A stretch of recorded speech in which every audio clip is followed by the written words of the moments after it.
Para começar a nossa mesa temática do Enur, a gente vai começar invocando aquele que pode nos ensinar, nos converter e nos convencer, que é o Espírito Santo. E também começar assim, né, mais animadinho, para poder acordar um pouco. Vamos lá, bater uma palma, para ninguém dormir.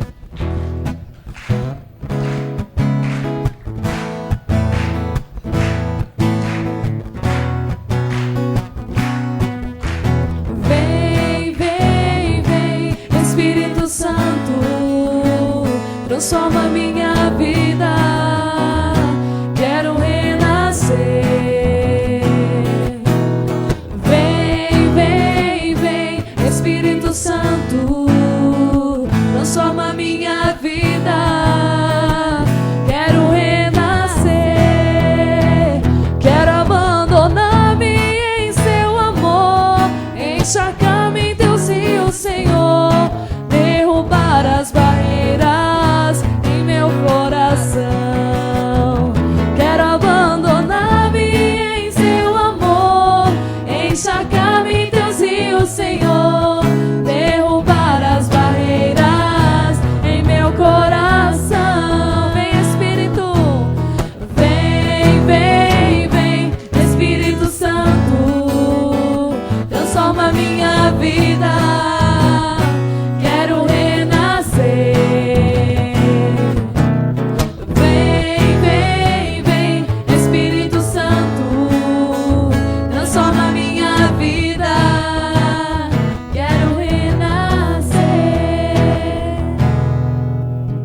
Já pode colocar a mão no nosso coração.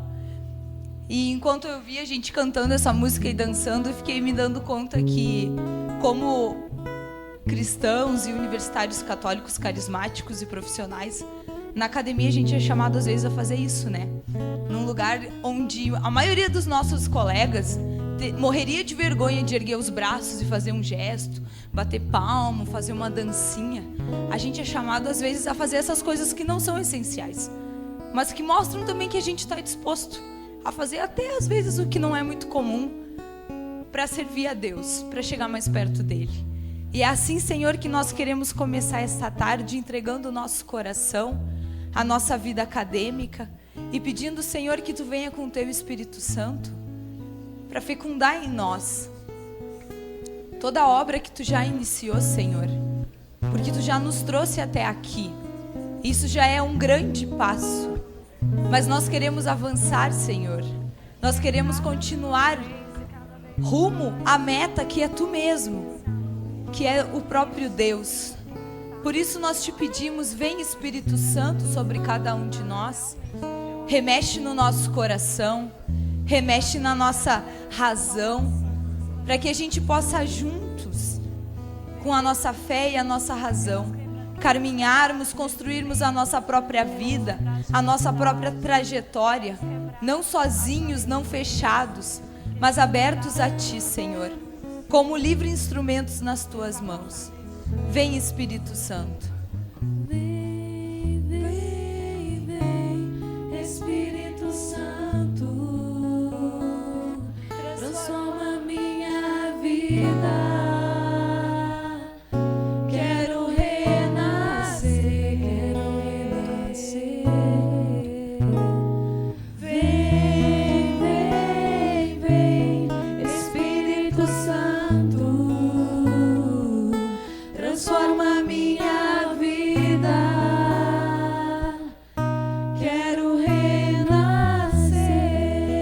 Abandonar-me. Quero abandonar-me em seu amor, encharcar-me em seus rios, Senhor, derrubar as barreiras em meu coração. Quero abandonar-me em seu amor, encharcar-me em seus rios, Senhor, derrubar as barreiras em meu coração.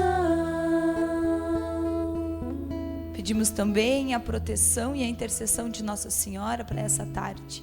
Ave Maria, cheia de graça, o Senhor é convosco.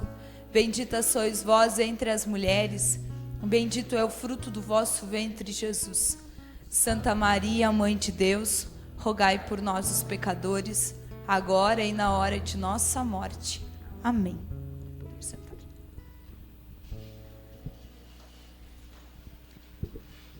Então, gente, essa é a mesa temática Evangelho na Academia. E quem aqui já participou de ENU, que já participou de mesa temática? Ah, várias pessoas. Que bom. Então, assim, nos últimos anos, a gente estava tendo uma dinâmica de mesas temáticas. E esse ano a gente resolveu refazer a proposta, né? Então, normalmente, como que estava acontecendo? A gente trazia um nome de referência na área do tema proposto, essa pessoa explanava e, no final, se abria para perguntas e se fazia uma mini plenária. Só que a gente percebeu que, nesse modelo, a gente acabava ficando muito passivo dentro das mesas temáticas. E agora a gente está vindo com uma proposta nova. Todas as mesas, elas são construídas a partir da metodologia do ver, julgar e agir. E é assim que a gente vai trabalhar hoje. E amanhã também, né? Então, a nossa mesa temática, ela está com uma peculiaridade, porque um dos nossos facilitadores, que era o professor Borba, não pôde estar aqui hoje. Então, ele vai vir só amanhã.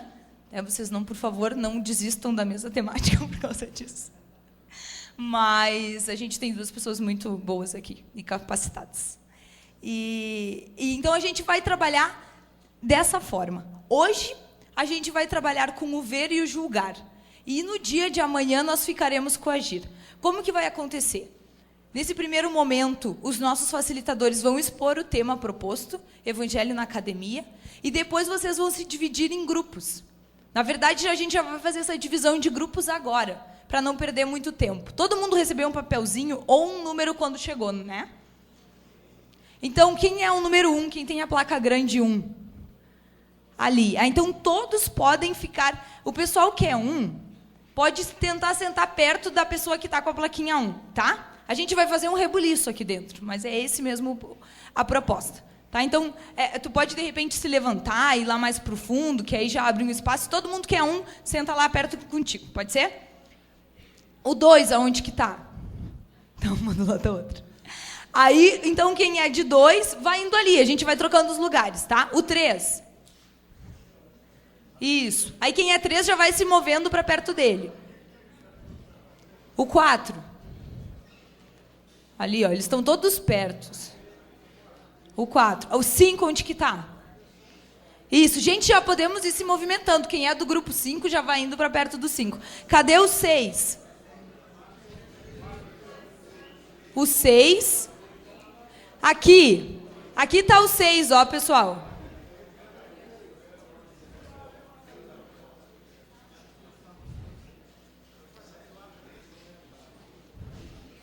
Agora o 7.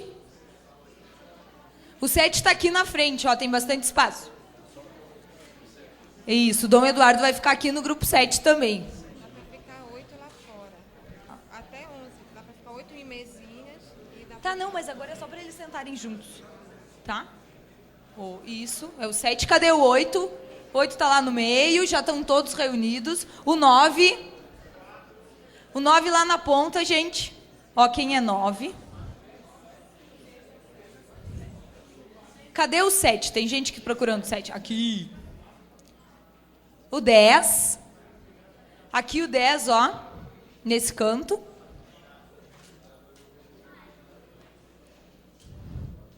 E o grupo 11, que é o último grupo. Não? Ó, desculpa. Tem até o 16. Tá bom. Até o 17. O 11 está lá. Lá, ó, o 11 lá no fundo. O 12, onde que está? Já estão todos juntos. O 13. Já estão reunidos? 13, 14. Isso, 15. 16. Só tem 2 pessoas do 16. Ah, tá. E o 17. Então tá. Se alguém está sem grupo, depois na hora da partilha a gente acha. Então, gente, hoje, porque vocês já sentarem perto, para vocês já, de repente, às vezes, no meio da própria explanação, já vai fomentando algumas dúvidas, vocês depois que tiver a apresentação da Sandrinha e do João Paulo, a gente vai discutir dentro dos grupos, dentro dessa metodologia. Primeiro, o ver e o julgar, e amanhã a gente parte para o passo do agir. Como que funciona isso? Primeiro, ver, análise da realidade. Depois, julgar, procurar as causas. Por que eu vejo isso? Então, no caso, Evangelho na Academia, ver como é que estão as nossas universidades. Como que é a nossa vida acadêmica? Como que é o perfil do universitário nesse momento atual? Ver, estamos vendo. Julgando. Por que as coisas estão desse jeito? Que leva a ser dessa forma? E depois nós vamos apontar passos para o agir. Então, como transformar essa realidade dentro dos valores do Evangelho, dentro da proposta que a gente está trazendo aqui? Para dar uma explicação assim que fica bem didática, o ver, o julgar e o agir, eles também podem ser entendidos a partir da Trindade. Então, a gente vê com os olhos do Pai, a gente julga a partir da pessoa de Jesus, né? E a gente age movido pelo Espírito Santo. Então, eu acho que deu para entender agora, né? Aí a gente vai pensar, esses são pontos importantes para cada grupo. Depois vocês vão ter que escrever isso, porque a riqueza da mesa temática vai estar nesses grupos de partilha, né? Essa é a proposta da mesa temática. A gente sempre pensa essas questões, o ver, o julgar e o agir. Primeiro na dimensão da pessoa, depois na dimensão da comunidade e depois na dimensão da sociedade. Ok? Então é isso, eu não vou demorar mais. Vamos ao que mais importa. Eu quero chamar aqui à frente, então, os nossos 2 facilitadores. A Sandra Imaculada.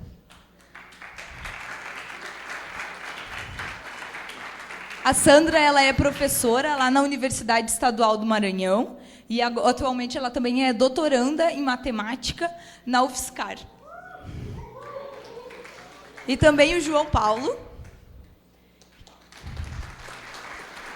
que é historiador, formado lá pela Universidade Federal do Alagoas e também é mestrando em estudos literários pela mesma universidade. Isso. Vamos subir?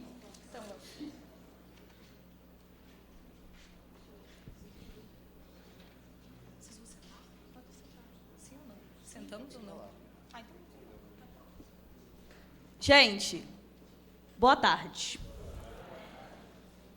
Antes da gente começar no tema, eu gostaria de fazer uma pequena partilha com vocês. O Evangelho na Academia. Como a Ana Cássia colocou, eu sou professora na Universidade Estadual do Maranhão. E lá eu vou contar um pouquinho da minha experiência para vocês, que para mim, é o que eu tento viver exatamente esse tema, o Evangelho na Academia.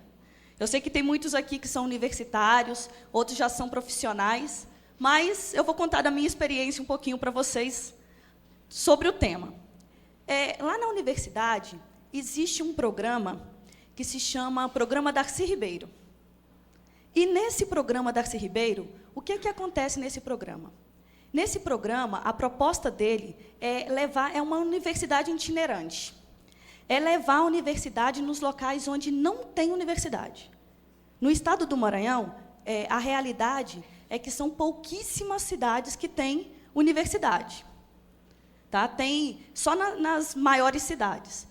E tem muita gente que tem dificuldade de se deslocar, por questões financeiras, questões familiares, de se deslocar e ter acesso à universidade. Então, tem essa proposta desse programa, onde eu tive a oportunidade de coordenar, de ser responsável pela parte de matemática, na implantação desse programa.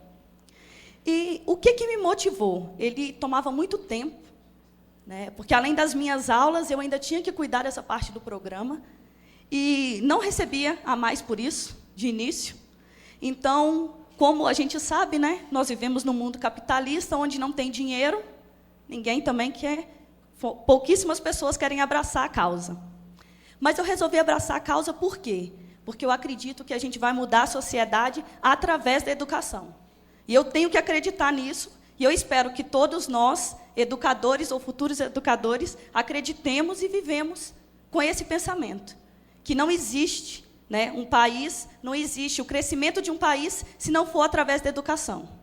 E cabe a nós, educadores e futuros educadores, levar essa proposta de melhorar a nossa sociedade, transformar a nossa sociedade através da educação. Tá bom? Gente, e eu vou falar um pouco para vocês sobre, até pela questão da minha vivência, eu vou falar um pouco mais voltado para a questão da universidade. Depois o João Paulo vai falar um pouco sobre a relação entre fé e cultura. Tá bom? Então, a situação da universidade. A maioria, principalmente a minha parte, eu me baseei nesse documento da igreja, que é a presença da igreja na universidade. Acho que todos vocês, quem escolheu a mesa, teve a oportunidade, tinha até um link para o documento. Eu vou ponderar alguns pontos do documento que eu julguei relevante e bem pertinente para o momento. Tá bom? Nós sabemos que a universidade... Na universidade, eu dou aula de História da Matemática, e, na matemática, sempre quando eu vou falar de História da Matemática, eu acabo falando um pouquinho da história da igreja. Por quê? Porque as universidades nasceram dentro da igreja. Foram as igrejas que motivaram o crescimento das academias, das universidades. Existem, vocês podem até assustar, mas existem diversos monges que foram matemáticos e que contribuíram imensamente para a ciência que eu amo e que hoje eu posso lecionar e estudar sobre ela. Então, a igreja contribuiu imensamente para a criação, para a origem da universidade. Então, é o primeiro ponto que a gente tem que pensar. Embora hoje, o que acontece? Hoje, a gente tem essas coisas dissociadas, né? Nós sabemos disso, nós que estamos no Ministério Universidades Renovadas, e quem não está chegando agora, seja bem-vindo. Né? Mas quem já está sabe da dificuldade que nós temos, muitas vezes, de evangelizar dentro da universidade. Por quê? Porque as pessoas acham que fé e razão não caminham juntas. Então, hoje nós temos muitas dificuldades dentro da universidade, exatamente pelas pessoas acharem que as duas coisas não podem caminhar juntas. Mas, sendo que a universidade nasceu no coração da igreja.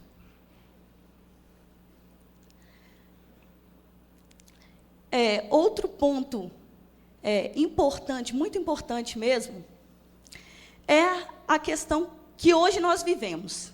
Quem já tem algum tempo, quem já é professora, quem já está há algum tempo no fim dos seus cursos, percebeu que nos últimos anos, muitos cursos, abriram muitos cursos, o número de alunos aumentou dentro das universidades, mas nós hoje vemos que cresceu o número de alunos, mas muitas vezes o número de professores, a infraestrutura oferecida pela universidade não é compatível com a entrada dos alunos.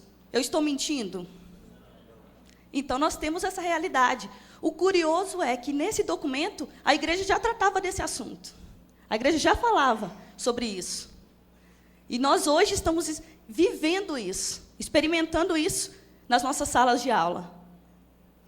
O outro ponto que também, infelizmente, tem ocorrido é o prestígio da universidade.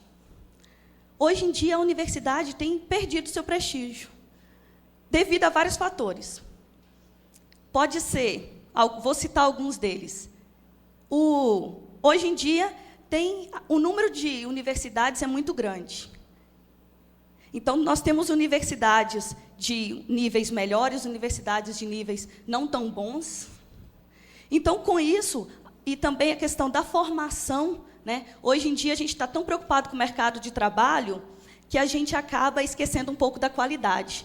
Hoje, nós estamos muito preocupados, isso não só dentro da academia, em geral na educação, falando de modo geral na educação, hoje em dia nós estamos interessados em quantidade, não em qualidade. Não interessa qual a qualidade das pessoas que estão saindo da universidade, mas sim o número.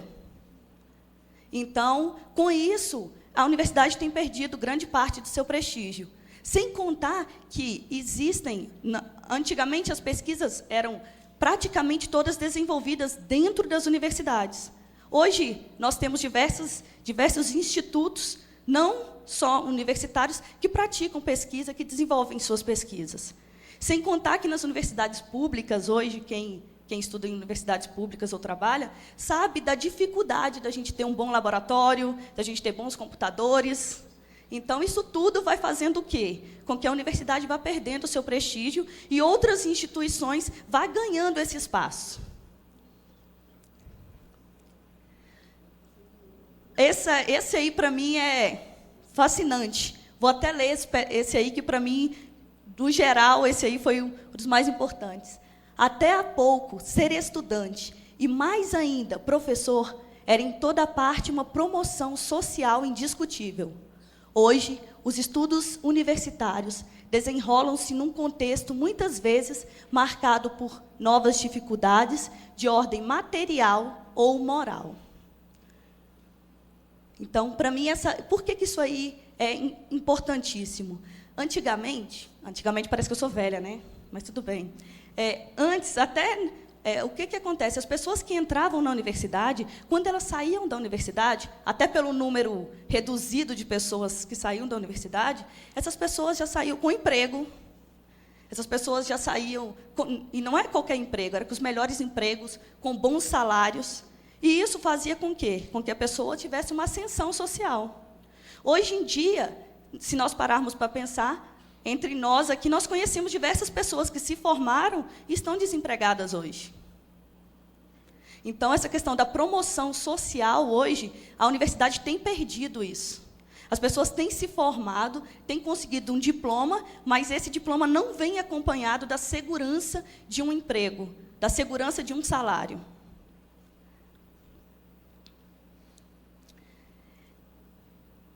Outra coisa que também vem a calhar, e muito, né, principalmente para os educadores, né, para nós, é o quê? Que hoje, como é que a universidade reage? Hoje a universidade reage da seguinte forma: o mercado de trabalho está precisando de quê? Então, é isso que nós vamos formar. Então, nós estamos vivendo em função do mercado de trabalho. E muitos de nós temos feito o quê? Não buscar da nossa vocação, e sim buscar do que o mercado de trabalho está precisando, até pela nossa necessidade de, hora de sair da universidade, conseguir um emprego de modo mais fácil. Para ilustrar a situação, vou partilhar uma realidade que eu vivi enquanto professora. Lá no Maranhão, é muito comum ter aluno que faz 2 cursos ao mesmo tempo. Lá em São Luís, onde eu trabalho, nós temos o Cefet, né, que hoje é o IFT, nós temos a UEMA, que é a Universidade Estadual, e nós temos a Universidade Federal. E eu tinha aluno que fazia 2 cursos ou 3 cursos. E eu perguntei, falei assim, mas você fazendo 2 ou 3 cursos, ainda trabalhando, que tipo de profissional que você vai ser? Qual que é de verdade? O que você de fato quer fazer? O que de fato você quer ser? Aí muitos respondiam na sua sala de aula: eu quero ser professor, mas professor ganha mal. Eu queria ser engenheiro, mas eu não passei no vestibular. Eu queria trabalhar com informática. Mas aí eu estou fazendo matemática porque professor ganha mal, mas também não fica desempregado. Então, aonde está a nossa vocação? Nós, enquanto educadores, se a gente não for apaixonado pelo que a gente faz, como principalmente eu, né, na área das exatas, matemática, se eu não for apaixonada pela matemática, como é que eu vou conseguir convencer os meus alunos disso? Sabe, de que a matemática é importante, que a matemática é gostosa, que a matemática é boa, que não existe tudo isso que falam da matemática, que ela é difícil, que não serve para nada, isso é tudo mentira. Como é que eu vou convencer o meu aluno disso se eu não estou convencida? Então, nós hoje na universidade perdemos isso. Nós estamos interessados no que o mercado de trabalho quer, e não, de fato, no que a gente quer, na nossa vocação. E outra coisa também é que, como eu já ponderei, as universidades, elas estão interessadas em colocar as pessoas no mercado de trabalho. Nós estamos precisando de profissionais, então vamos formar. Vamos ir formando profissional. Cadê a qualidade? Cadê a qualidade dessas pessoas? Onde estão? Cadê a preocupação com a qualidade? Isso é papel nosso. Exigir qualidade, tanto oferecer essa qualidade quanto exigir essa qualidade. É nosso papel de cristão fazer isso.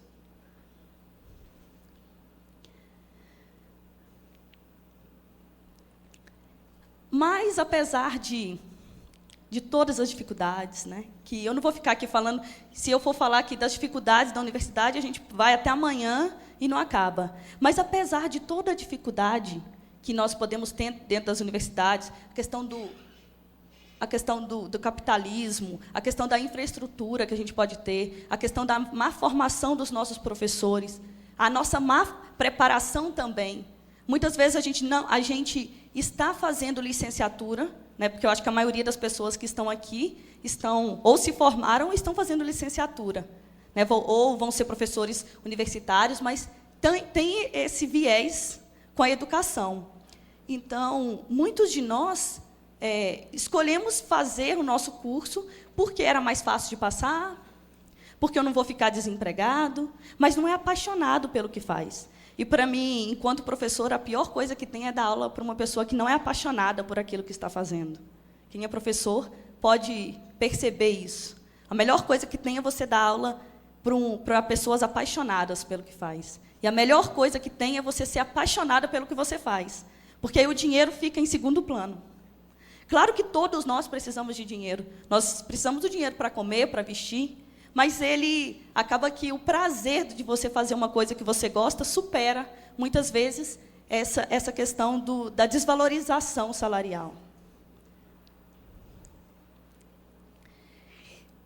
Uma pequena reflexão, né, até para nortear um pouquinho a questão, depois nós vamos partilhar em grupo, né? Então, até para uma pequena reflexão, né, para a gente poder fazer.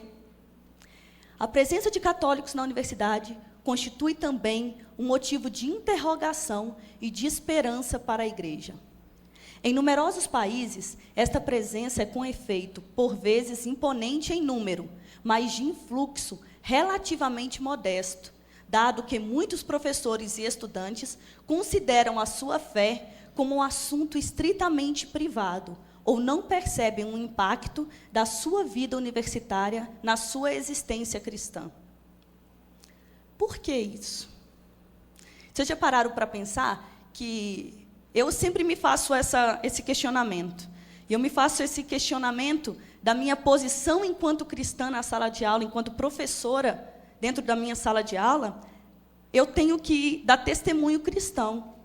E aí eu sempre pensava nesse testemunho cristão, muitos de vocês conhecem o Christian, e uma vez ele partilhou, eu ainda estava começando, aí o Christian falou, que eu junto com os meus alunos e rezo, eu consigo fazer uma oração com os meus alunos em sala de aula. E eu fiquei ansiosa pelo dia que eu fosse chegar numa sala de aula e fosse fazer isso.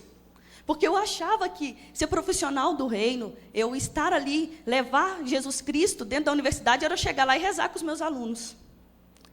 Mas eu percebi que levar Jesus Cristo para os meus alunos, eu posso levar de diversas formas. Enquanto profissional, enquanto professora, eu tenho que dar a melhor aula que eu consigo. Eu tenho que estar disponível para conversar com os meus alunos. Eu tenho que estar atenta às necessidades da universidade, às necessidades dos meus alunos. Desse jeito, eu estou testemunhando Jesus Cristo.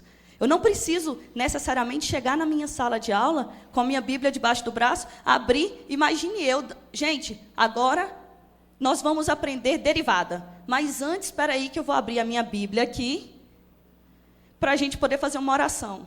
Meus alunos vão levantar e sair. Essa é a realidade que eu vivo. Os meus alunos vão levantar e sair. Agora, nada impede antes de eu ir para a minha sala de aula, eu fazia a minha oração, entregar a minha aula, entregar os meus alunos. E, claro, tendo oportunidade na sala de aula, falar da fé que eu professo. Mas eu posso testemunhar a minha fé. Porque o testemunho fica. Muitas vezes as nossas palavras podem passar, mas o nosso testemunho fica. O que a gente pensa, o que a gente prega, a gente tem que pregar com a nossa vida. E a gente tem que pregar com a nossa profissão. Se a gente for estudante, a gente tem que ser o melhor estudante. Se a gente for profissional, nós temos que ser o melhor. Eu escolhi ser professora, então eu tenho que ser a melhor que eu consigo. Por isso que eu estou com meu emprego, sou concursada, Não necessariamente eu teria que fazer um doutorado, estar fazendo um doutorado, que confesso para vocês é difícil. Depois que você já está um tempo parada, voltar para a sala de aula e sentar nas cadeiras é difícil. Ganhar ritmo é difícil. Mas por que eu optei por fazer isso? Por que eu estou lutando para fazer isso? Porque eu tenho que dar o melhor de mim para os meus alunos. E o melhor de mim para os meus alunos é eu me capacitar cada vez mais. É eu, na hora de montar os meus projetos de pesquisa, é eu pensar qual é o meu público, aonde é que eu estou inserida, quais são os meus alunos, quais são as perspectivas que eles têm e que eu tenho. Eu, enquanto profissional, enquanto cristã, enquanto participante do Ministério Universidades Renovadas, eu tenho que pensar nisso. Eu tenho obrigação de pensar nisso. Porque isso é ser cristã. Perpassa o Ministério Universidades Renovadas. Isso é o nosso testemunho de cristão. Estar ali e fazer o melhor que a gente pode. Não entrar, não andar conforme a maré. Aqui está todo mundo com 3 empregos, eu sou dedicação exclusiva, mas eu ganho o meu dinheiro aqui, eu vou ali, eu corro ali, pego um dinheirinho ali. Ninguém vai ficar sabendo mesmo. Cadê o meu testemunho? Então, enquanto presença da igreja, dentro da universidade, que todos nós, enquanto cristãos, somos, nós temos que ter essa preocupação. Do nosso testemunho para os nossos colegas. Independente se são nossos colegas de turma, nossos colegas professores, nossos colegas funcionários, mas nós temos que fazer isso. Sermos essa presença efetiva na igreja. Porque o que muitas vezes acontece, que essa reflexão põe também, é que muitas e muitas pessoas entram, a gente sabe que às vezes a pessoa é catequista lá na igreja, às vezes a pessoa participa de um grupo de oração, mas a hora que ela entra na universidade, ela esconde, ela não tem coragem de andar com o seu terço, às vezes, quem usa, né, carregar seu crucifixo, ou ter uma Bíblia na sua sala. Não, aqui eu sou profissional. A minha fé ficou do lado de fora. E não é essa a nossa proposta. Então, assim, na verdade, eu queria fazer essa inquietação para vocês. Qual que é o nosso papel? O que nós queremos? O que nós temos observado onde nós estamos? Nós paramos para olhar onde nós estamos? Qual a realidade que nós vivemos?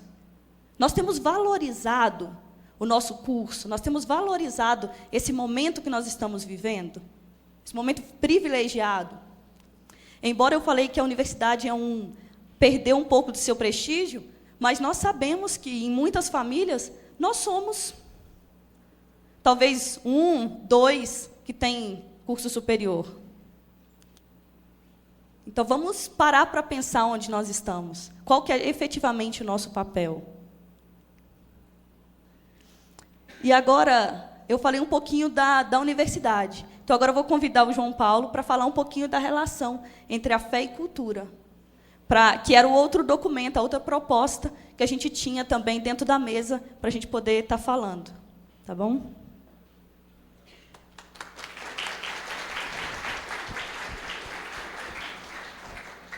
Olá, gente. Boa tarde a todos.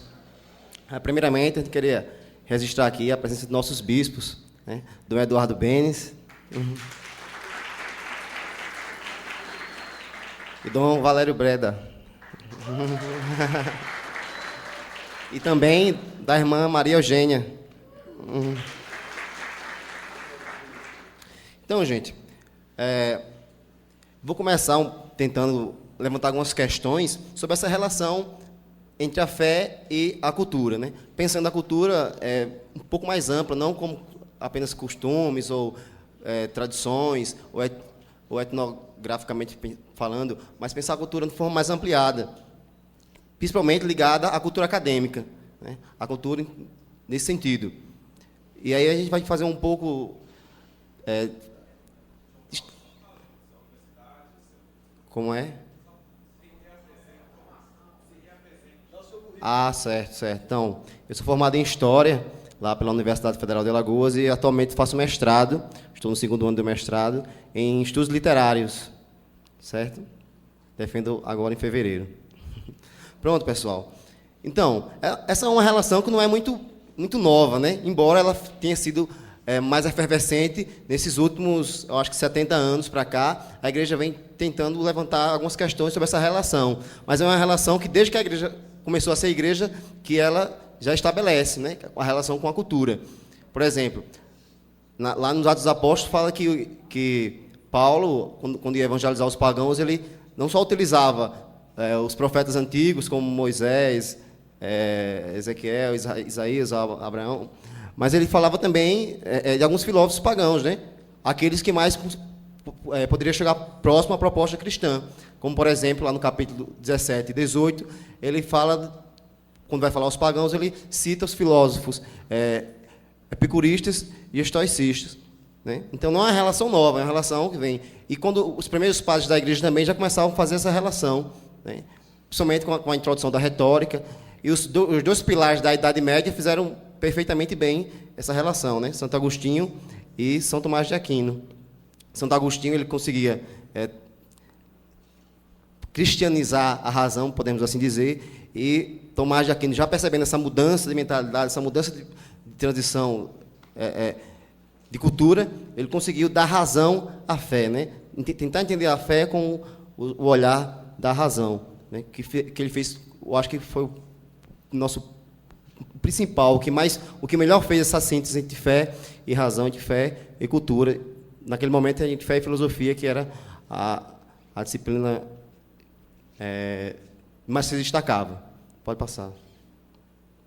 Então, gente, nesse período todo, a relação entre fé e cultura teve seus momentos bons e seus momentos ruins também, né? Então, podemos assim dizer que durante a Idade Média conseguiu se fazer uma grande ponte, por exemplo, o resgate dos grandes oradores, como Cícero, Quintiliano, né, nas disciplinas de oratória, né? Depois do Renascimento também houve novamente, após o Concílio de Trento, uma nova união, pensar a fé e a cultura andando juntas, né? Os jesuítas, principalmente, tiveram um grande papel nesse sentido. A formação dos jesuítas é uma formação que contemplava os estudos humanistas, então eles tinham muito em mente a questão da razão, de pensar a fé pela razão, né? Bem ligado ao pensamento tomista, ao pensamento de São Tomás de Aquino. Só que depois houve um corte, né? Começou a haver uma crise entre a fé e a cultura, nesse sentido da cultura acadêmica, né? Aí eu penso, quando a gente fala em cultura, a gente pensa não só, como eu falei, na cultura em termos de etnias, de tradições, mas pensa a cultura como uma manifestação que contempla todas as esferas da área social. Por exemplo, a gente pode pensar numa cultura que atinge a economia, que atinge a política, que atinge a arte. Então, isso é uma cultura. A cultura, em certo modo, ela às vezes se confunde com o conceito de época, né? Ela se manifesta em várias esferas da sociedade. E quando percebe-se isso, percebe-se que se há uma cultura histórica, ou seja, ela mexe nas estruturas da sociedade como inteiro. Por isso que hoje a gente fala, estamos numa cultura de morte, ou seja, estamos numa cultura em que se prevalece a morte. Então, eu faço, quando percebo que, quando vejo falar de morte, já não há mais um choque para mim, né? Quando vejo falar de aborto, já não há mais um choque para mim, né? Quando vejo um mendigo morto, já não é mais um choque para mim, porque eu estou dentro de uma cultura de morte. Isso já está dentro da estrutura da sociedade. Então, pensando dessa maneira, e é como assim, as ciências sociais, né, e históricas, elas entendem a cultura. Mas aí a igreja, né, com sua sabedoria, no Concílio Vaticano II, na Constituição Dogmática Gaudium et Spes, acho que é assim que se fala, sei. Gaudium et Spes. Spes, isso. Vou aprender latim depois para falar bem para vocês esses nomes, certo? Sim, mas aí ela dedica um capítulo inteiramente ao progresso da cultura, né? Muito interessante, muito belo, né? E aí, a partir desse momento, ela começa a estabelecer um conceito de cultura para nós cristãos, né? Vamos lá. Então, sob a luz do concílio, entende-se por cultura todos aqueles meios com que o homem afina e usa os seus múltiplos dons de alma e de corpo. Procura submeter ao seu poder com o saber... Estou atrapalhando alguém aí? Não, dá para ver, né?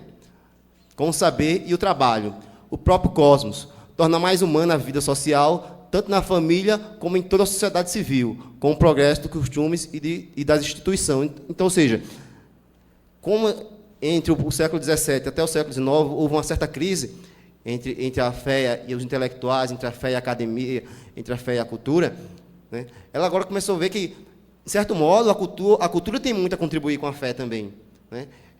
Isso não quer dizer que a fé precisasse, a igreja precisasse dominar a cultura e estabelecer leis para a cultura para que ela oferecesse algo de bom, não. A cultura, com seus métodos próprios, com sua estrutura própria, ela tem algo a oferecer também à igreja. E ela percebe isso. Depois que ela tem esse novo olhar, a partir do Concílio Vaticano II, para a cultura, né? Vendo que ela tem algo a oferecer.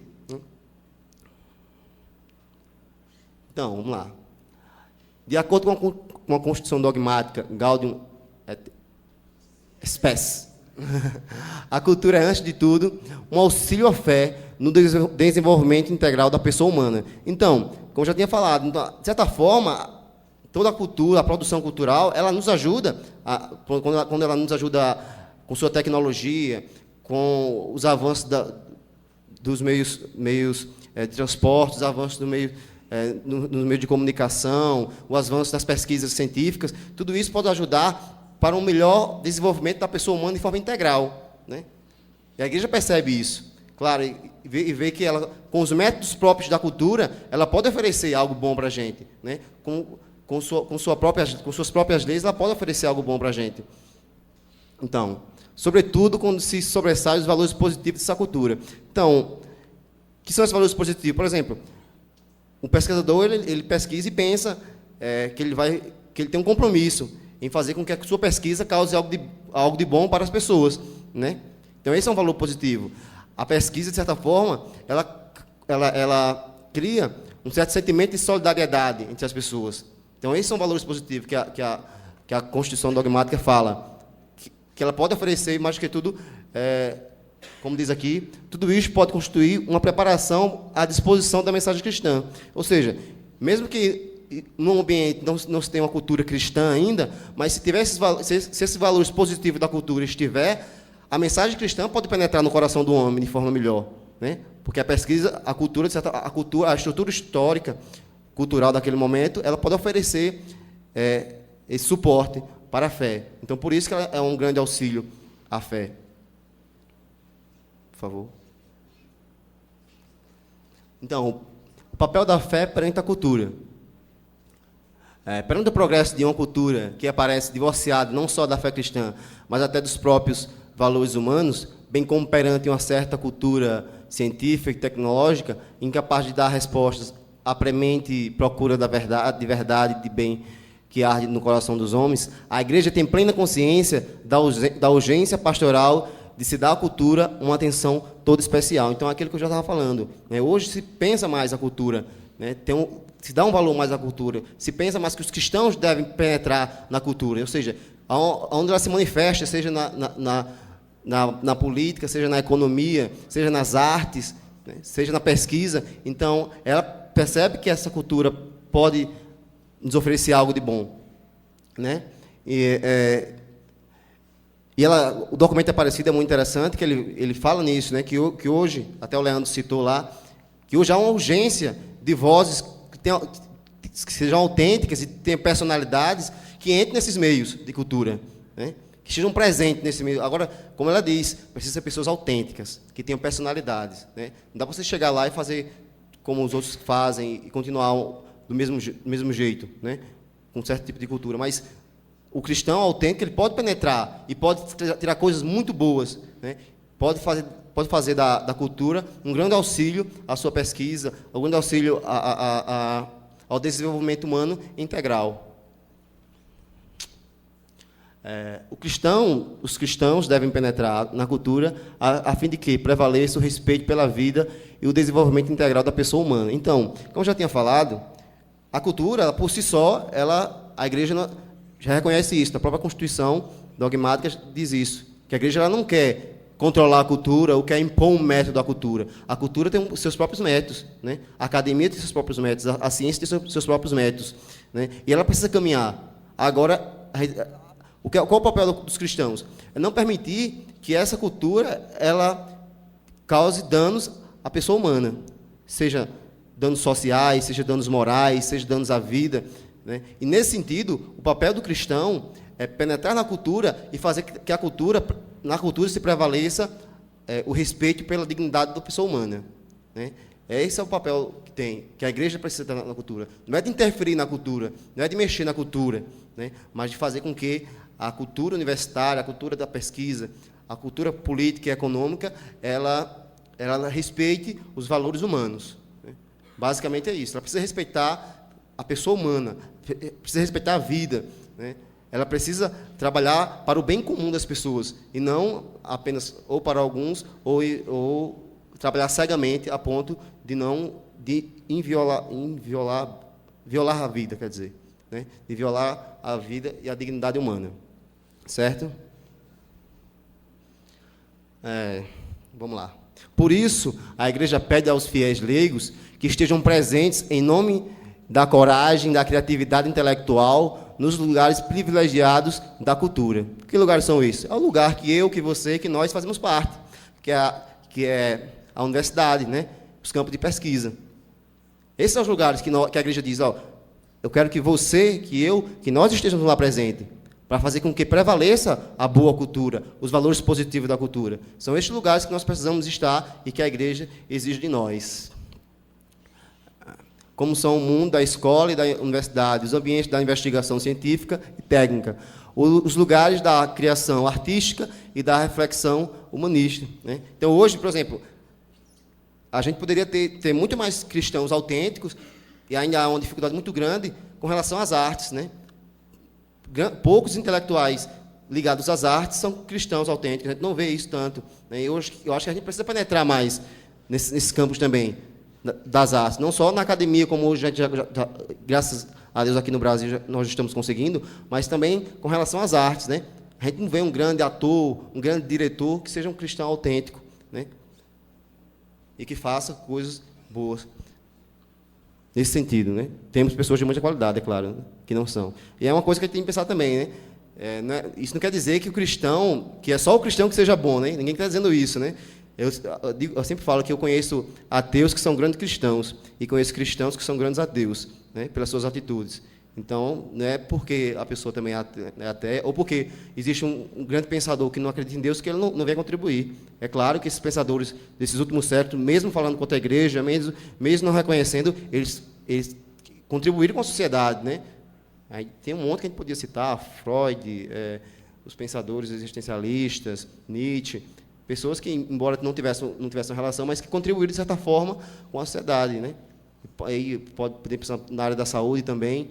Então, não é isso, nós não estamos querendo dizer aqui que é o cristão, mas queremos dizer que nós temos um papel a cumprir nesse meio da cultura, como cristãos, né? Que é esse que eu falei, né? De tentar fazer com que a cultura respeite os valores humanos.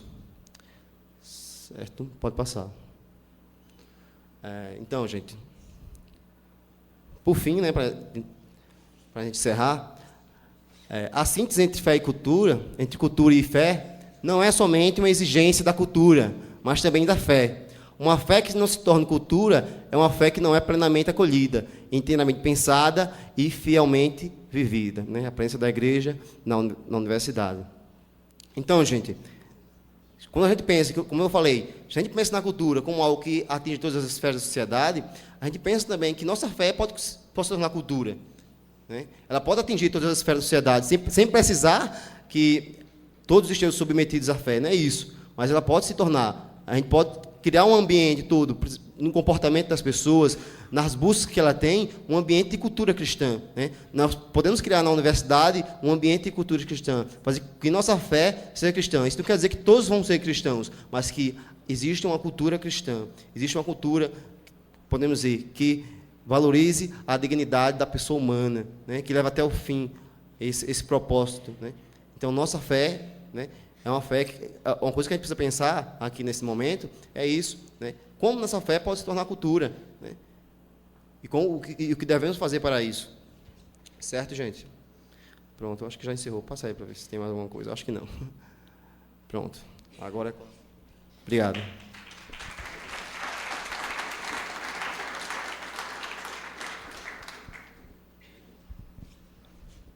Seguindo a dinâmica da nossa mesa, a gente vai partir agora para os nossos grupos de discussão. Mas antes deles, a gente sabe que está todo mundo com sede, pouco cansadinho, né? Então nós vamos fazer 15 minutos de intervalo, tá? Pedimos para que vocês não saiam aqui do hall do prédio, porque o resto das coisas é tudo distante, e aí senão a gente vai se atrasar e não vai conseguir fazer a dinâmica funcionar. Então, 15 minutos de intervalo, a gente retorna às 15h35. É isso aí? Tá bom, gente? Ah, isso aí. E quem tiver perguntas sobre a explanação da Sandrinha ou do João Paulo, pode escrever agora e passar para mim. E essas perguntas elas não vão ser respondidas hoje nem amanhã, tá? Elas vão ser respondidas pessoalmente por e-mail, então vocês também colocam o contato de e-mail, ou depois a gente coloca o nome e a conversa com o pessoal no intervalo, tá? Mas podem fazer perguntas. Ok.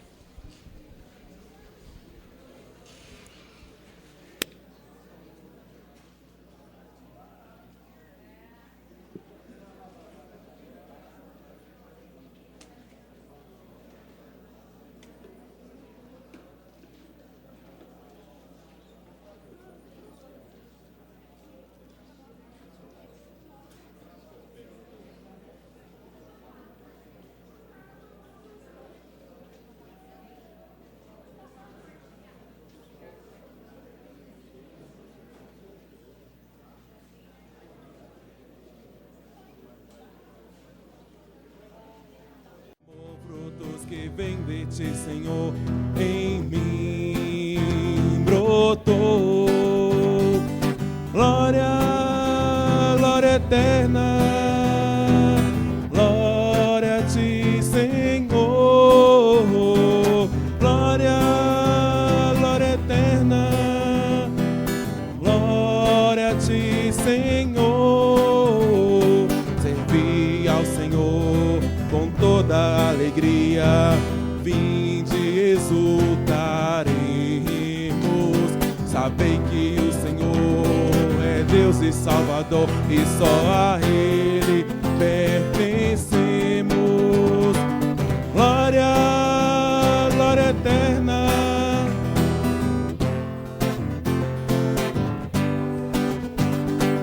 glória, glória eterna, glória a ti, Senhor. O Espírito de Deus repousa sobre mim, e assim caminhando eu vou. Alegria, paz e amor, frutos que vêm de ti, Senhor, em mim brotou. Glória, glória eterna, glória a ti, Senhor. Glória, glória eterna, glória a ti, Senhor. Servi ao Senhor com toda a alegria, vinde e exultaremos. Sabei que o Senhor é Deus e Salvador, e só a Ele pertencemos. Glória, glória eterna, glória a ti, Senhor. Glória, glória eterna, glória a ti, Senhor.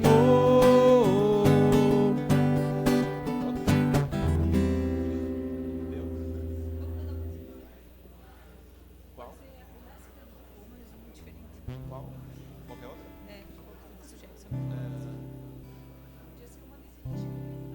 Vamos cantar na paz. Ah, eu não sei a estrofe dela não. Eu tava pensando nessa mesmo, mas eu não sei cantar a estrofe dela.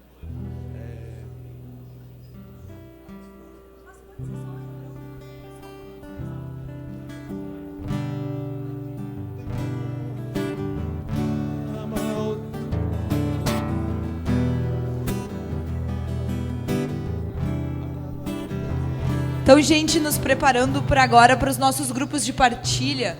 A gente vai cantar mais um pouco, pedindo para que o Senhor derrame o seu espírito. E também para ajudar o nosso amigo Humberto e o Nário, que ficaram aqui na frente cantando sozinhos, né? Agora a gente canta junto. Quero oferecer a tua voz.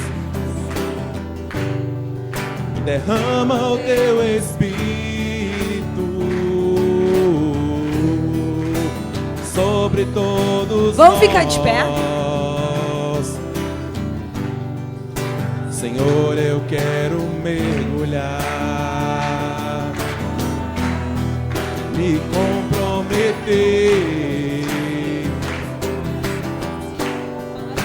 entrar na intimidade do teu coração.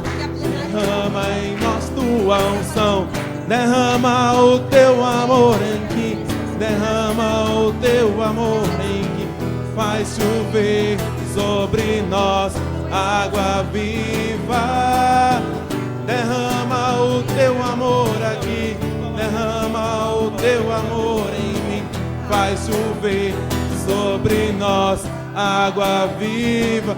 Os homens, derrama amor aqui, derrama o teu amor em mim, faz chover sobre nós água viva. Os homens cantando, as mulheres orando. Derrama o... Ora, mulher, derrama o teu amor em mim, faz chover sobre nós água viva. As mulheres, derrama.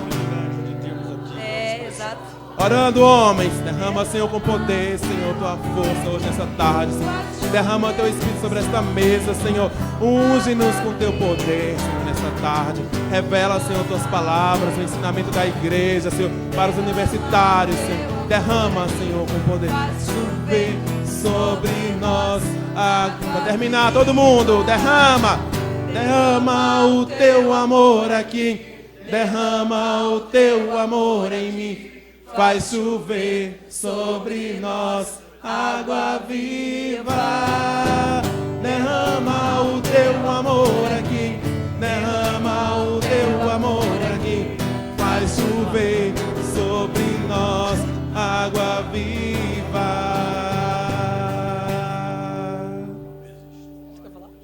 Vocês vão chover desse jeito, vocês vão chover? É desse jeito que vocês vão chover? Vai chover assim que vocês vão renovar as universidades de vocês? É? Vamos fazer chover? Mas antes da chuva não vem um vento, não vem trovão. A gente, Ei, pessoal, quer que chove aí também? Quer? Isso, tira a sacola do pau. Aí, eu quero ver. Quero ver a chuva com todos os seus. Isso, vamos de novo, vamos ver isso. Derrama o teu amor aqui, derrama o teu amor aqui, faz chover sobre nós água viva. Derrama o teu amor aqui, derrama o teu amor em mim, faz chover sobre nós água viva.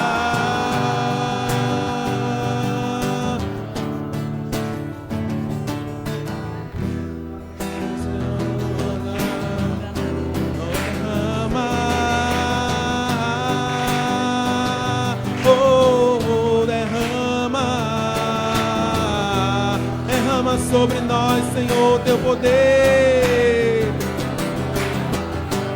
Derrama o teu amor aqui, derrama o teu amor aqui, faz chover sobre nós água viva. Derrama o teu amor aqui, derrama o teu amor aqui, faz chover sobre nós água viva. Que essa chuva aconteça no nosso coração e também nos nossos grupos de partilha agora, né? Então a gente pode sentar de novo, porque hoje na nossa mesa temática nós temos um privilégio. O nosso público foi vasto, foi diversificado, tenho certeza que os grupos de partilha vão ser fecundos e a gente tem o privilégio de ter conosco, né, a presença do Dom Eduardo, do Dom Valério. E aí a gente também não pode perder a oportunidade de escutar a voz deles, a voz da irmã Maria Eugênia, para também nos ajudar nessa reflexão. Então eu queria convidar agora o Dom Eduardo a falar também uma palavra, depois o Dom Valério, a nos propor, de repente, algumas reflexões. Eu, assim, pego de surpresa, né? Mas eu sou presidente da Fundação Dom Aguirre, que mantém a Universidade de Sorocaba. E a Universidade de Sorocaba é, de fato, uma universidade, né? Tem universidade e depois há centros de estudos superiores, faculdades isoladas. Estas se multiplicam muito e, muitas vezes, com um objetivo muito imediatista. É um curso só de informática, é um curso disso e daquilo. Portanto, pega aspectos, ao transmitir o conhecimento, pega um pequeno aspecto da experiência humana e não dá uma visão global. Mas isso também acontece nas grandes universidades. A especialização faz com que o estudante de medicina só aprenda sobre o ser humano aquilo que diz respeito à medicina. Talvez tenha um curso de ética médica que entra um pouco com a questão dos valores, mas a visão global do ser humano, uma visão mais ampla, as universidades nem sempre oferecem.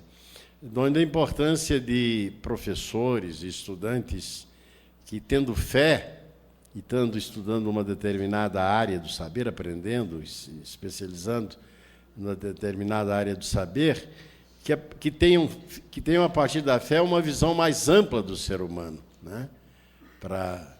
Para poderem atuar no meio, acordando as pessoas para valores mais amplos, a dignidade da pessoa, o espírito comunitário, a justiça na sociedade.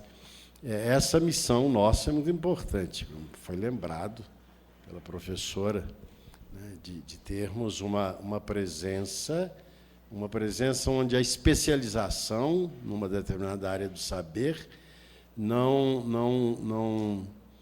venha a impedir uma visão mais ampla do ser humano, né? É preciso que... Eu estou imaginando um odontólogo que tem uma visão mais completa do ser humano, a partir da fé, da dignidade do ser humano.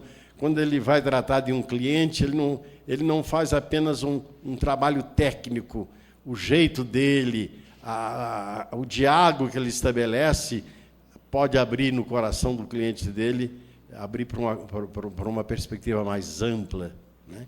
E quando a pessoa é apenas um técnico, sem alma, essa pessoa não se torna fermento de um mundo novo, né? Fica muito reduzido. Então, acho que a importância de uma cultura mais ampla, que possa dar alma àquilo, à profissionalização, à especialização, que é para onde hoje o ensino superior converge. Cada vez mais especialização, com risco de perda da visão global do ser humano. Então, acho que isso é o que eu diria, e claro que nós, tendo fé, nós temos toda uma dimensão de transcendência, da dignidade do ser humano, do valor da comunidade, da importância da justiça dentro da sociedade. E essa compreensão vai dar alma ao nosso trabalho profissional, qualquer que seja ele, né? Qualquer que seja a sua profissão, essa compreensão mais profunda, essa experiência mais profunda do ser humano, sobretudo quem vive a relação com Deus, vai fazer com que, na sua profissão, você promova a dignidade da pessoa, os valores da comunidade e a transformação da sociedade. Então, é o que me ocorreu falar. Obrigado pela oportunidade. Dom Valério. O Dom Valério também tem que falar. Um é careca, o outro tem cabeça branca, tem direito, ambos. Já pela idade, né? Falar alguma coisa. Então, muito boa tarde.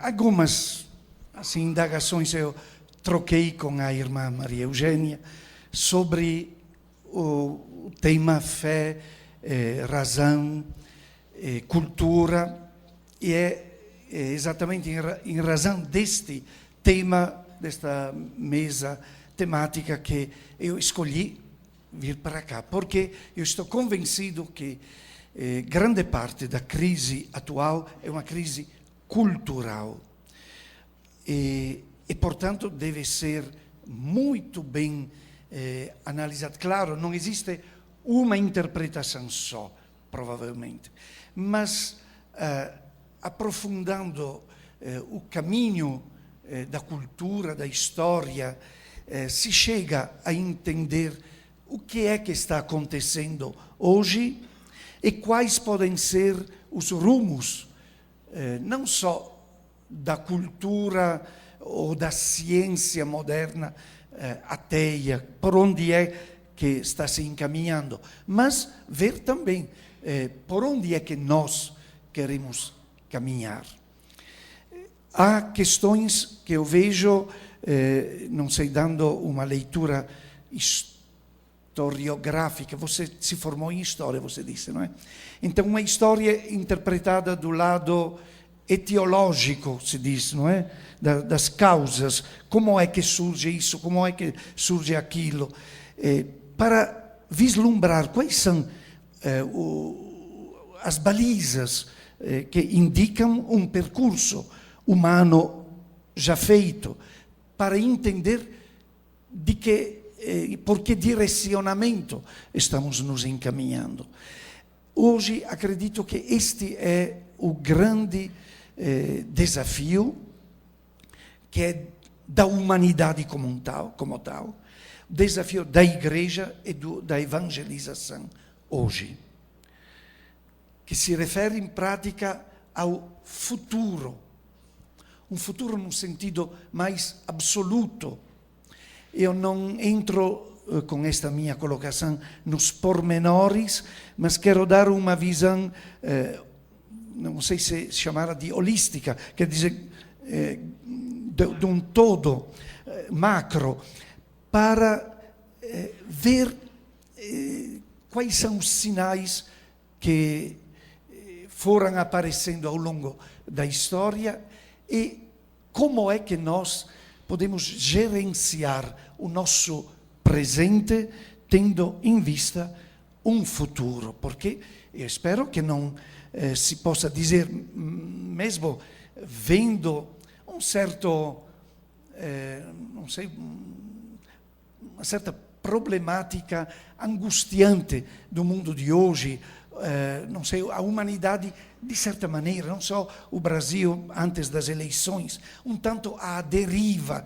Eu espero que ninguém diga, em tom assim meio decepcionado, après moi le déluge.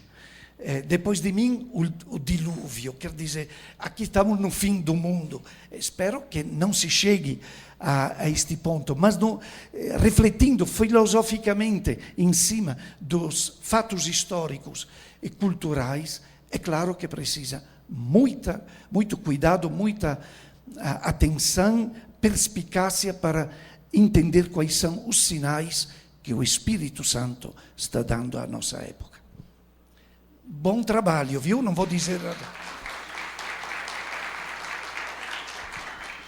Eu só queria dizer, depois de compartilhar com os senhores bispos e de escutar o que vocês falaram, esse tema é muito importante, porque vocês que estão na universidade, somos pessoas que futuramente estaremos na sociedade, estamos na sociedade, mas que somos líderes, as futuras lideranças. E como está falando Dom Valério, estamos em um momento difícil. Vocês falam muito da cultura da morte, mas é necessário que nós façamos esse anúncio da cultura da vida. Só que o primeiro passo, claro, é ter nós firmeza, saber quem somos, quais são os nossos valores, criar cultura em nós e entre nós, mas não é suficiente. No mundo da academia, precisamos que nossos valores e nossa cultura chegue à cultura predominante, que não está sendo mais a cultura cristã, nem a cultura humanista. E essa é a preocupação dos senhores bispos, da igreja, de todos nós. Como nós podemos fazer para que nossos valores humanos, nossa cultura, penetre nessa cultura atual, pós-moderna? Então, a pergunta que fala, nossa fé tem tornado cultura ou estamos sendo absorvidos? Mas não tem essa pergunta que eu, se me permitem, que não seja só respondida entre nós. Evidentemente, nós somos católicos, mas como se torna cultura na universidade, na sociedade, na igreja? Esse é o desafio. Dá para entender o que estou falando? Então, necessitamos os universitários para pensar. Quem vai dar uma alternativa à sociedade de uma política justa? Vocês que estão estudando política. Quem vai dar alternativa de ser advogados com valores? Vocês que estão dentro da advocacia. Mas nós não podemos ser todo. Nós precisamos de vocês. Mas eu quero desafiar vocês a que deem um passo mais para frente, vão mais longe. Não pensem só para nós, dentro de nós, da própria igreja. Pensemos longe. A sociedade está precisando de todos os universitários. A igreja do Brasil, por isso a presença dos senhores bispos aqui, é uma maneira de falar, precisamos de vocês, que nos ajudem a pensar, a oferecer uma cultura humanista, um novo humanismo, como fala aí o Papa, não é? Esse é o nosso desafio. Então, eu peço a vocês, e por isso esta manhã, não sei se eles estavam presentes, quando eu falava da necessidade de chamar outras barcas, o desafio é muito grande, não podemos ir sozinhos. Temos que unir-nos todos os que trabalhamos no meio universitário, professores, alunos, para ver se entre todos fazemos uma oferta a oferta da nossa fé, com a linguagem que nos pede a academia. Nós, entre nós, quando estamos aqui, a gente pode utilizar argumentação da fé, e argumentação teológica, e argumentação do que nós cristãos entendemos. Mas quando a gente trabalha num mundo e na universidade, onde não todos professam a mesma fé, a gente tem que chegar a esses valores comuns, onde qualquer ateu me vai aceitar. O valor da vida, o valor da justiça. Por aí temos que pensar. Por aí temos que investir tudo. Então, vocês como universitários, quando escolhem os estudos finais, de final de carreira, como católicos, precisamos também fazer uma opção. O que você vai estudar? Tua pesquisa vai ser em que linha? Pode ser na linha que tua pesquisa possa ser um serviço para a igreja. Para um movimento, sim, mas para a igreja. Vamos mais longe. Dá para entender o que eu quero dizer? Então, só agradecer esse momento, poder colocar nossas inquietações, não é? Que às vezes fica entre nós mesmos, mas agradecemos muito poder que vocês nos escutem, não é? E se a gente lança todas essas perguntas, é porque sabemos que podemos contar, ou queremos contar, e ao mesmo tempo nós queremos que também nossa presença aqui é um trabalho mútuo, não é? E fica também esse desafio, é muito grande o desafio. Então vamos nos juntar todos, cada um buscar os professores, os alunos, os colegas que tenham interesse. Às vezes um ateu humanista com valores profundos serve, não podemos deixar fora, não é? Aqui temos que unir todas as forças. Obrigada.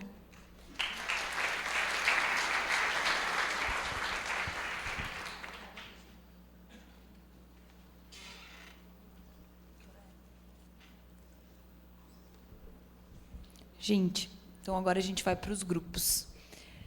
Dentro das divisões que a gente já fez, todo mundo está com grupo? Gente que chegou agora? Já se inseriu? Beleza. Dentro da divisão pelos números, cada grupo vai ter que escolher uma pessoa para coordenar, tá? E a gente se compromete também de manter o foco da nossa partilha, para que a gente não fique falando sem objetivos. E, por isso, essas 3 perguntas e todas as motivações, eu acho que, principalmente, as últimas motivações que a gente teve aqui, né, do Dom Valério, do Dom Eduardo e da irmã Maria Eugênia, norteiam a nossa conversa na dimensão do ver e do julgar, sem partir para o agir. Né? Então, é importante que, pelo menos, uma pessoa do grupo anote essas 3 perguntas. Primeira, qual é o papel do cristão que atua no ambiente acadêmico? Depois, Nossa fé tem se tornado cultura ou estamos sendo absorvidos por uma cultura ateia, laicista, egoísta e corrupta?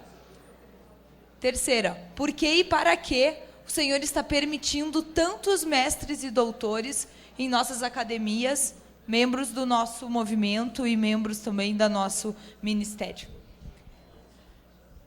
Então, agora a gente anota as perguntas, tá, gente? Por favor. Vamos anotar, não vamos sair para as partilhas sem as perguntas, nos dividimos pelos nossos grupos, escolhemos um coordenador e vamos ficar até às 15:05, nesse momento de partilha. Sim, 15:05, tá? Infelizmente, nós não vamos conseguir ter 1 hora de partilha, vai ser só 45 minutos. O que é importante? Vocês não vão simplesmente debater nos grupos, mas sim escrever. Cada grupo, então a gente tem aqui 18 grupos, precisa voltar 18 respostas para nós, e amanhã a gente vai fazer uma síntese e vai, a partir do que vocês discutiram hoje, partir para o agir, né? Então, os 3 passos vão acontecer. Então, vocês pontuem coisas. Elejam um do grupo para pontuar o que vocês vão partilhar, o que vai estar sendo dizendo em relação a essas 3 perguntas, e no final dos 45 minutos devolvem para a gente. Aí a equipe da mesa vai fazer uma síntese, amanhã vai apresentar, e a partir disso vocês vão partir para o agir, ok? Alguma dúvida? Todo mundo já anotou as perguntas? Isso. Tudo ok, então? 16:45 vocês retornam aqui, tá? Não é para voltar lá para o ginásio. 16:45 retornam aqui.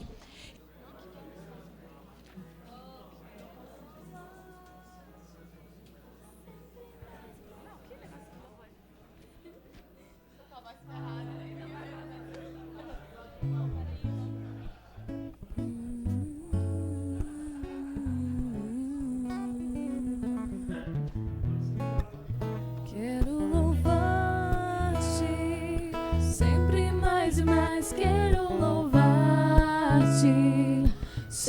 mais e mais, buscar o teu querer, a tua graça conhecer. Quero louvar-te,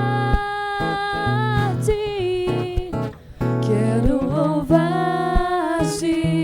sempre mais e mais. Quero louvar-te,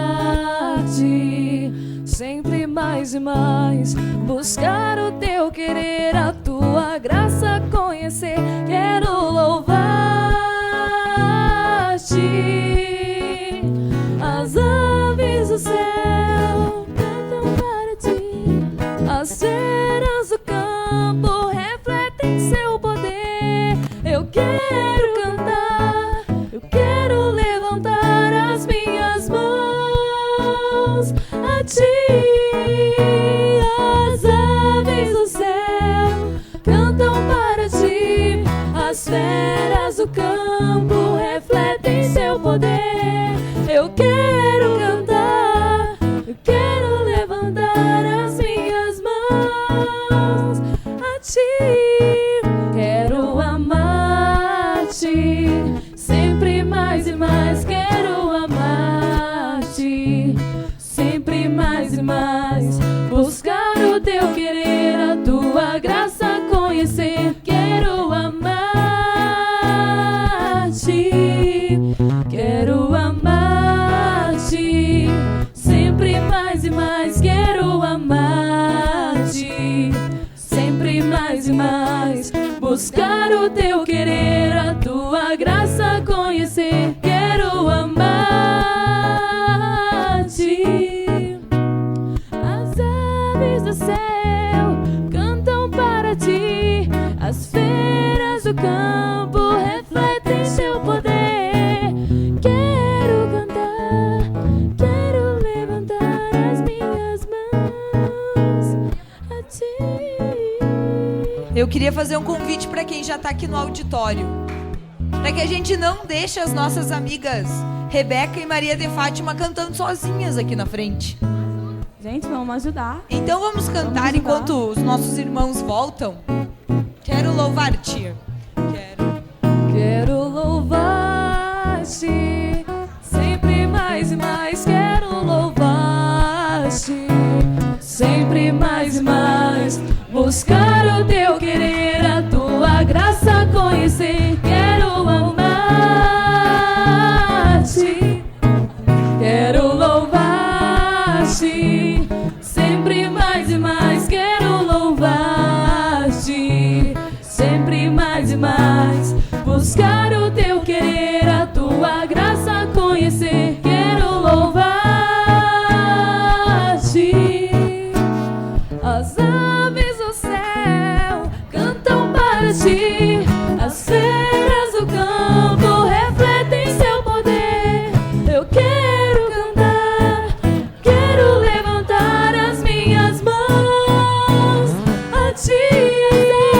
As aves do céu cantam para ti.